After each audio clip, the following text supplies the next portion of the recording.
Hello, and thank you so much for joining us today. My name is Jay Brown. I use he, him pronouns, and I'm the Senior Vice President of Programs, Research, and Training for the Human Rights Campaign. Through our programs, we work to increase understanding and encourage LGBTQ+ inclusive policies and practices. Through this work, we're building bridges and changing hearts and minds across the globe. Today and every day, we are proud to partner with SAGE to help ensure that LGBTQ+ elders have the resources and protections they need to truly thrive. And that's why we're joining forces for today's event. Today, we will focus on the experiences of our elders in the struggle, the challenges they face, and why the Equality Act is so necessary. As a transgender man and advocate, I know firsthand the unique challenges faced in seeking equitable treatment in healthcare. Having to navigate a lack of knowledge among healthcare professionals and a simultaneous need for their expertise and services. The difficultness of this, of course, is compounded by fears of discrimination.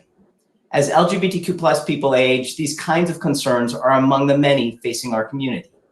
SAGE is a true partner in confronting these realities and a true leader. Our work together with the Long-Term Care Equality Index is one part of addressing these issues. The Equality Act would be another. Here to tell us more about the incredible work of SAGE is their CEO, Michael Adams. Michael is a globally respected thought leader and advocate who has devoted his entire career to advancing LGBTQ+ equality. Michael? Okay. Hi, everybody. It's really wonderful to be here. My name is Michael Adams, and I'm the CEO of SAGE, and it's truly a pleasure to be here with you all. I'm so honored to be part of this program with such amazing elder leaders from our communities, and with Jay, who is both a great leader and a close and trusted colleague in this work. SAGE was founded more than 40 years ago to improve the quality of life of LGBTQ older people. We do our work by offering services and programs for our community's elders in partnership with our SAGE affiliate network across the country, by advocating for laws and policies on aging that are LGBTQ inclusive, and by providing training and tools for elder care and service providers so that they can treat our community's elders with the respect they deserve.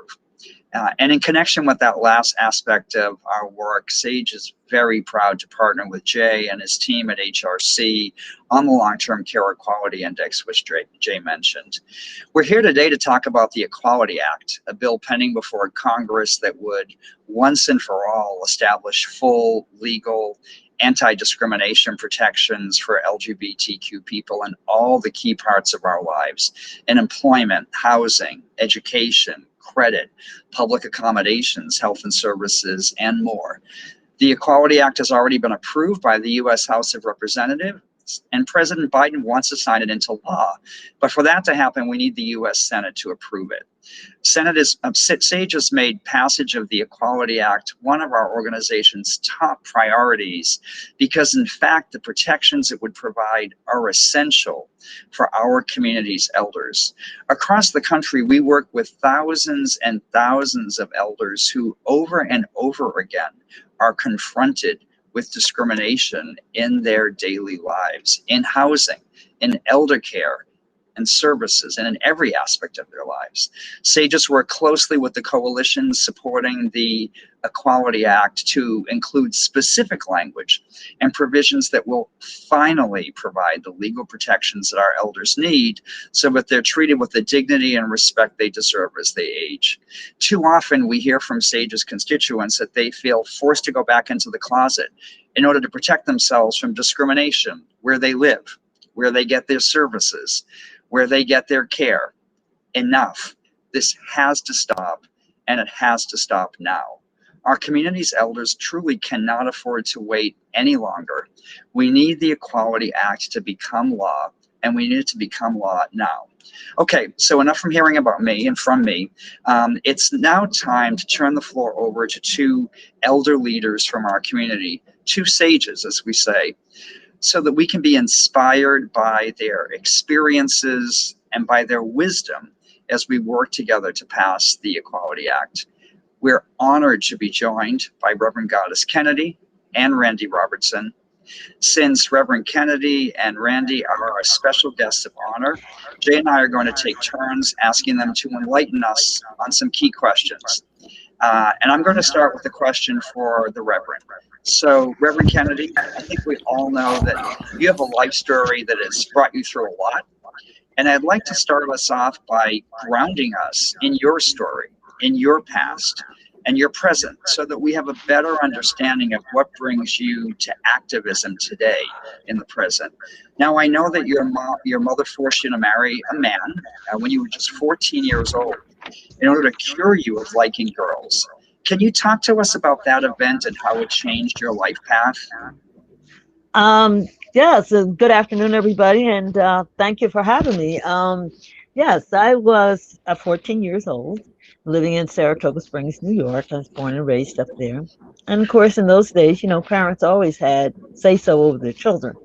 And my mother signed for me to get married at 14, trying to so-called cure my lesbianism, and which did not work. And the course of it was that I was determined not to get married. She was determined for me to marry. Long story short, I ran away from home, joined the Air Force, passed the test, was in Waco, Texas, and really thought I had gotten away. Mother had private detective, and long story short, I was in the Air Force exactly 14 days.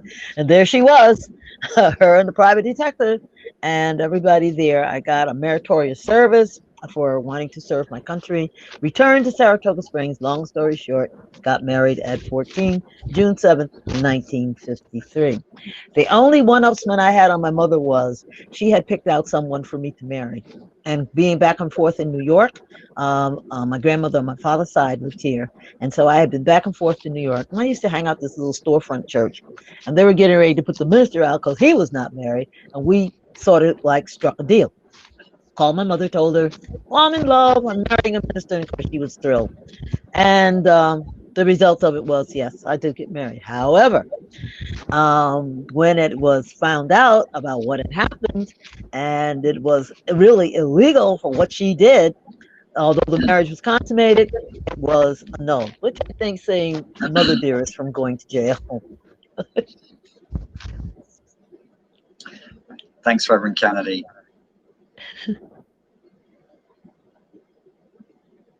I know you also have, oh, there we go. To Randy. Randy, I know you have an incredible life story too. You rose to rank of Lieutenant Colonel during your 22-year career in the Air Force, which is phenomenal. Thank you so much for your service. I believe you retired in 2010. How do you feel about what you saw as a service member in regards to Don't Ask, Don't Tell, and other discriminatory treatment?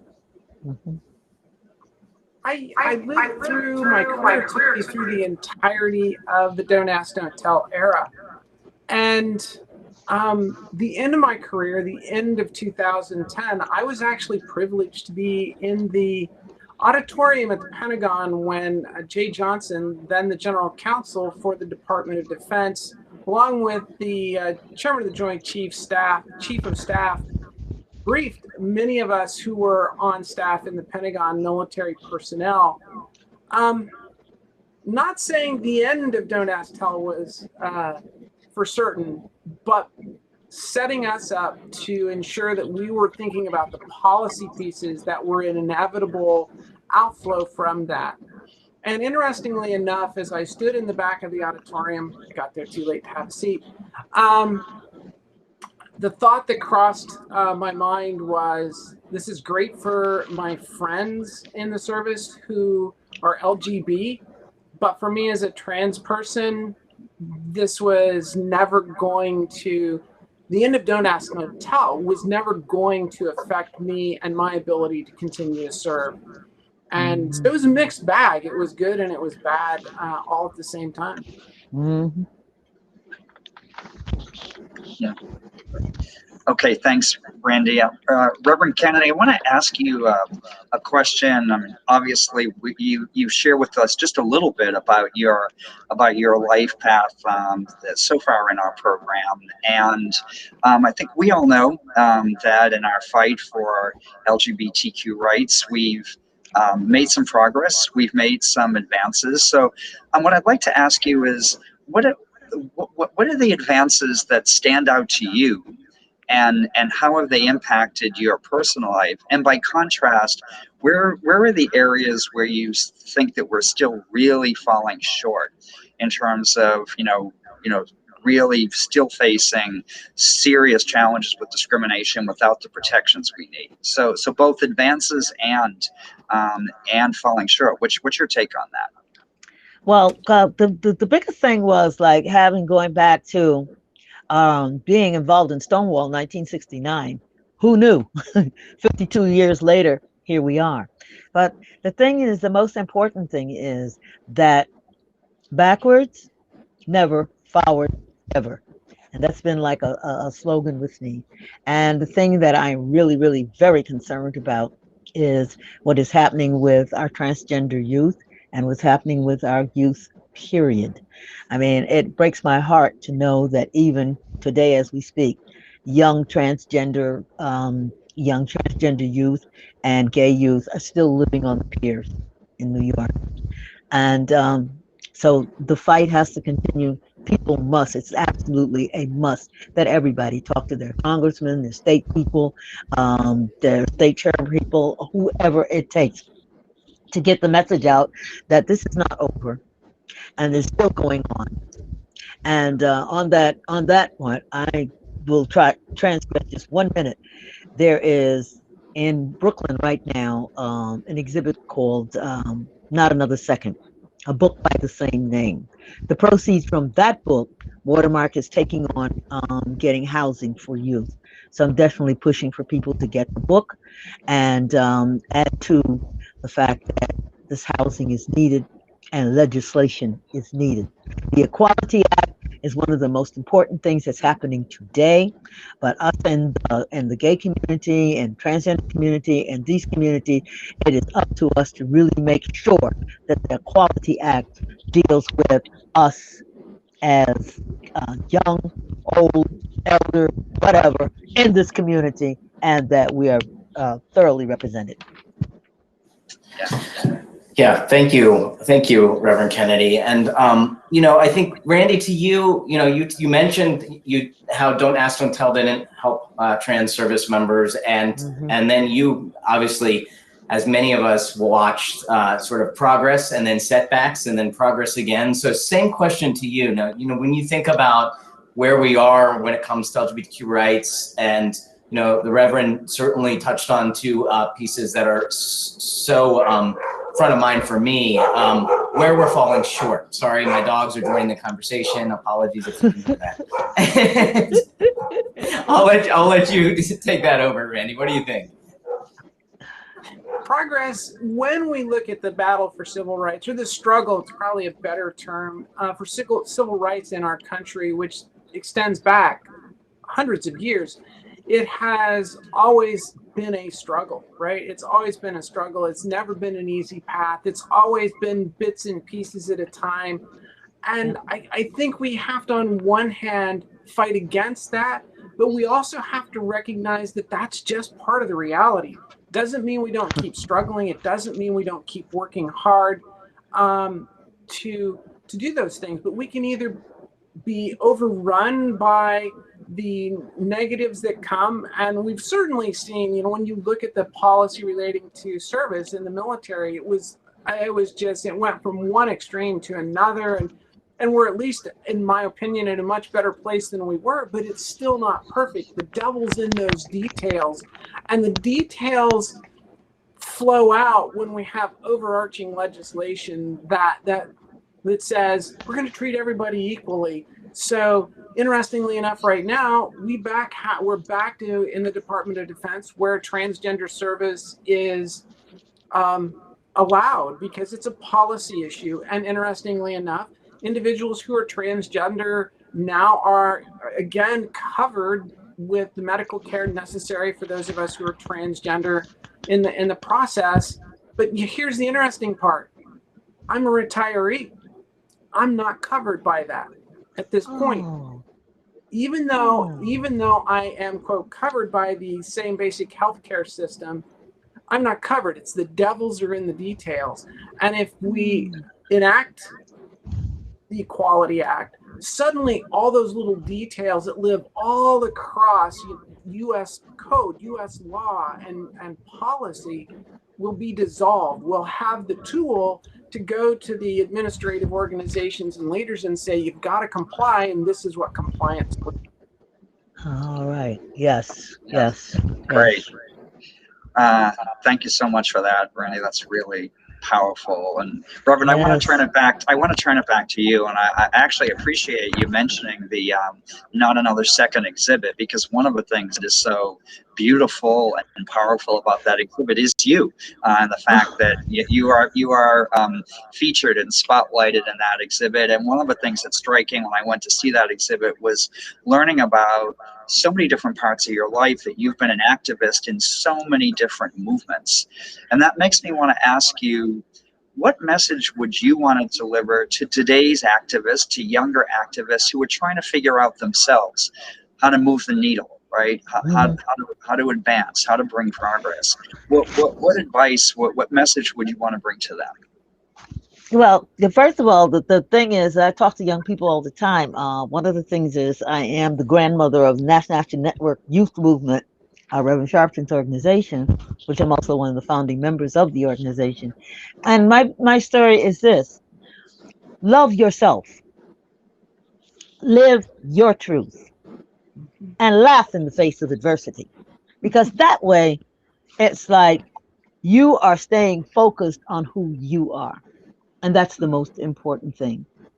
So if you learn to love yourself, live your truth, laugh in the face of adversity, everything else will fall into place. That's why we call you Sage, Reverend Kennedy. Thank you. Vein, you said that the struggle for justice, Randy, is just that. It's a struggle, and it will always be so for marginalized communities. It's our struggle, and it has to be that way. So maybe our struggle can't be overcome. Maybe enduring it is part of what we're doing here. But how do you make it easier? What is your advice to folks, and especially when we're thinking about the Equality Act and what we need to make it easier? So the struggle is always maybe part of it, at least for marginalized and certainly for marginalized groups, because if you're not in that marginalized group, you don't understand the need. You don't understand that there is a struggle. Even in many cases, it doesn't mean people are uncaring or uninterested. They just don't understand. And so it is left to us to carry that forward, to put forward who we are and what we need and why we need it. And so that's always probably going to be part of it. We're probably always going to have to manage that. Now, that doesn't mean that forever and always LGBTQ people are going to have the struggle, but if it's not us, it's going to be somebody else. And we have as big a responsibility to those other groups as we have to taking care of ourselves in this struggle. And so right now it's the Equality Act, and interestingly enough, the Equality Act is going to reach farther than just LGBTQ rights, and that's what a lot of people fail to realize. It's ultimately much bigger than that. So this struggle even now reaches beyond, and we've got to keep that in mind as we advance this right and just struggle. So, Reverend Kennedy, speaking of going big, picking up on Randy's comments, I want to ask you a question about faith. Some opponents of the Equality Act ground their opposition to our rights to equality in their interpretations of faith. I want to ask you, what's your perspective on how faith and LGBTQ equality and rights coexist? Well, first of all, these so-called I say so-called Christian people, they base their whole theory on the King James version of the Bible of Sodom and Gomorrah. It was supposed to have been destroyed because of homosexuality. And of course, for years I was saying, science versus religion. Sodom and Gomorrah was destroyed because there was a lava eruption, and that's why the city was destroyed. It had to do with homosexuality. On the other side of that, I tell people that God loves us. God, Goddess, loves us just the way we are. And then finally, when they get too down, I say, look, none of y'all have a heaven or hell to put me and any other LGBTQ people in.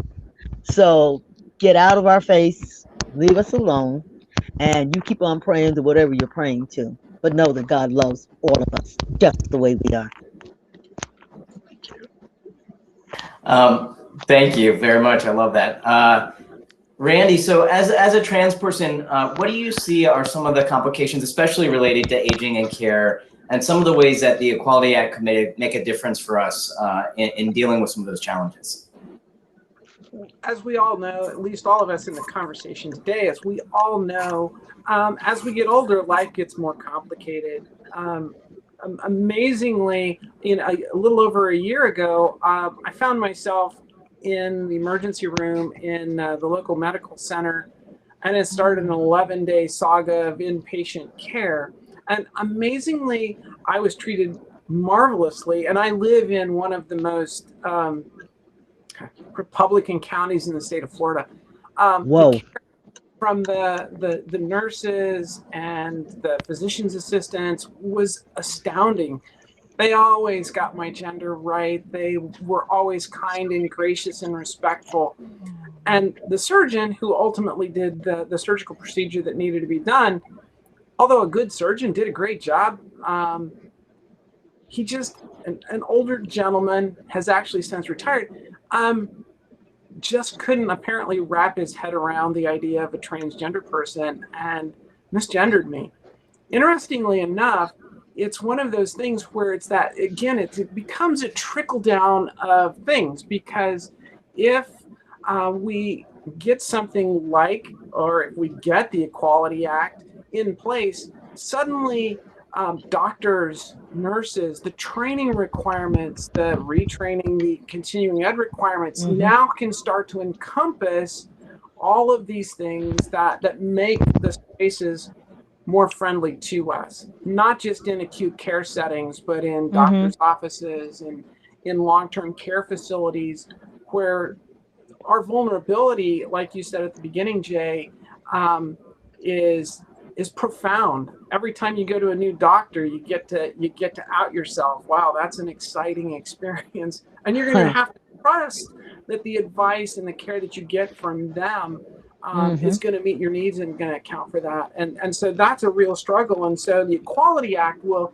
go a long ways to ensure that through law and through those processes that the federal system will start to push. And that will go, and it will go further than just the LGBTQ community. It will have longer reach than just our community to ensure appropriate care is accessible and is welcoming to minority groups, not just us.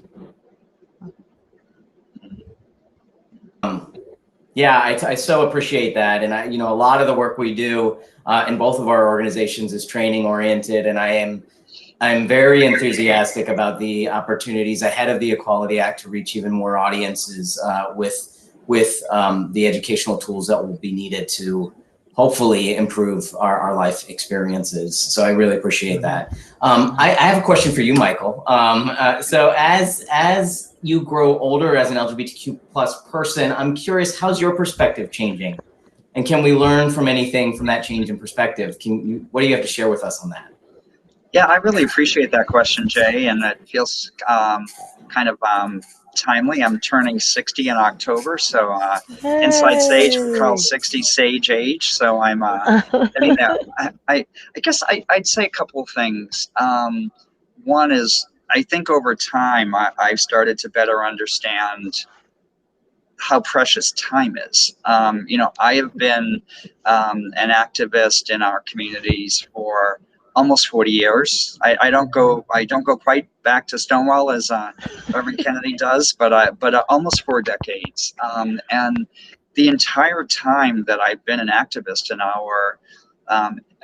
our communities, we've been fighting for this federal law, right? These federal protections, so that we have the same basic rights that everybody else in society does in terms of protection from discrimination. And here we are 40 years later. We really don't have, we can't keep waiting, right? So I feel like I've learned a lot as I've got older about how precious time is. I guess something else I would say is I've also learned a lot about how strong we are as people, and how strong we are as a community. When I was in my early 20s, we were living through really the worst of the AIDS epidemic, you know, those early years of AIDS. And I lost, you know, close, dear friends at a very young age, and they were at a very young age. Beautiful people, beautiful men who were really just starting their lives, right? We lost so many people. There was a time when I think we all thought we would die, when we thought we would never make it. But the fact is, many of us lived. Many of us lived, many of us survived. We survived to continue fighting for our rights. Now we're living through a second pandemic, and we've again lost people, and we've lost people that are so close to us. And again, many of us are living, and we will continue to fight, right? So nobody should ever underestimate our strength and our determination. I guess those are some of the things I've learned with the passage of time. And Jay, I'm going to throw that question back at you. And you're, I think, not quite as old as I am, but we're all aging. So would have been some of what you've learned. Yeah, a very wise colleague of mine just said, one thing we know we all have in common is that we're all a day older than we were yesterday. If we're having that conversation. You know, I love that Reverend Kennedy brought the young people into the conversation, because I really do think about the spectrum of all of this life's journey, and of what the impact of the Equality Act would have on our entire community. And one thing that I think a lot of folks, when they think about aging, they go to older folks, but we are all aging every day, and we are all journeying. And in fact, so the need for the young folks to have protections that don't stop at a state line, that really are clear and explicit to the educational leaders in this country, to me is one of my highest priorities. But I just came back from a trip where I got to spend some time, somebody I've known for years who's in their 80s and is going through a transition. And, you know, I think about that person who you know, is independently living now, but needs support, needs community, and may find themselves in a place where they want,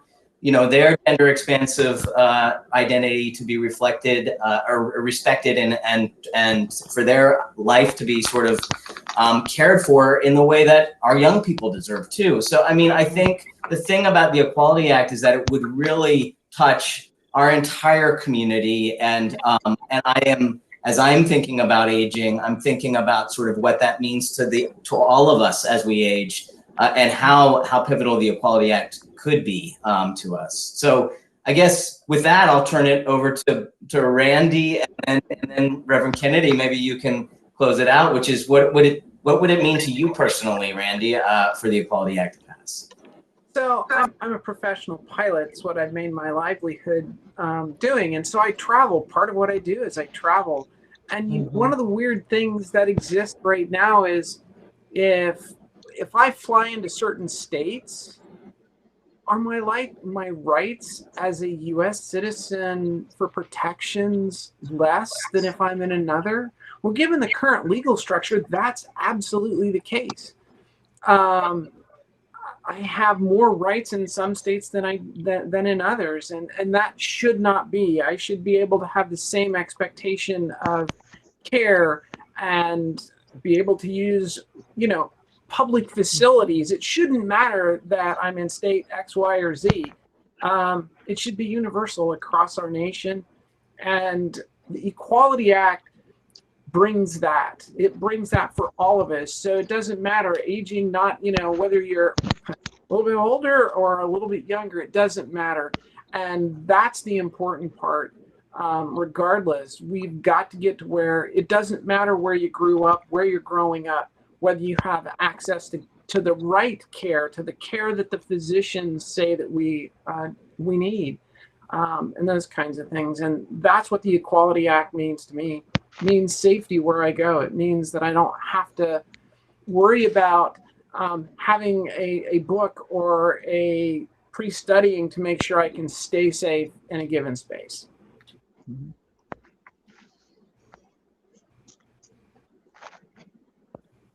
Reverend Kennedy? Yes. I love so much what Randy has said. You go, listen, you go, gal, you go, sister, right on.